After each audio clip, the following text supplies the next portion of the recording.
मैले अस्ति नै यो भिडियो बनाएर यसको चाहिँ अपडेट दिन्छु भनेको थिएँ। यो ढल्केको होइन, यो ढल्केकोमा चाहिँ उता अन्य बोटको सरह नै यसमा पनि फुल लाग्छ, फल पोजिसन बस्ने पोजिसनमा चाहिँ ढल्केको भनेको थिएँ होइन।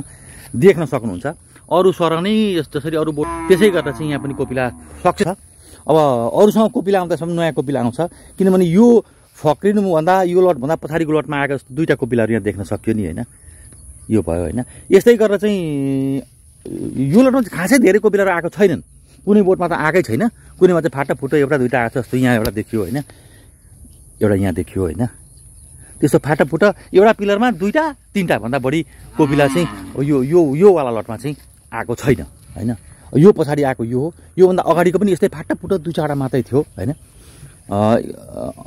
अब योभन्दा पछाडि पनि अझ भनौँ न, अझ यो भनौँ न, यो जुन छ नि यो छ होइन। अब यसैमा यहाँनिर यो छ है, एउटामा तिनवटा चारवटा एउटा सुकेर छ, दुईवटा पहेँलो भएछ, एउटा र दुईवटा होइन। त्योभन्दा पछाडि अर्को आइसक्नु पर्ने हो कि, तर खै देख्न सकिरहेको छैन। अब यहाँ आएछ, यो आएछ, तर यो झन् एकदम नगण्य मात्रामा त्यति धेरै देखिँदैन।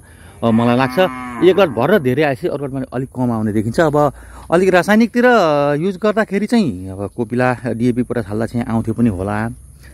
अब त्यतापट्टि गर्न मन लागेको छैन अहिलेसम्म, त्यस कारणले जे छ सन्तोषम परम सुखम वाला थ्योरीमा हामी छौँ। हेरौँ के हुन्छ, कहिलेसम्म हामी चाहिँ अब टिक्छौँ थेक्छौँ, कहिलेसम्म चाहिँ अब यो कन्टिन्यू गर्न सकिन्छ, सन्तोष गर्न सके हरेक कुरा गर्न सकिन्छ भनिन्छ क्यारे।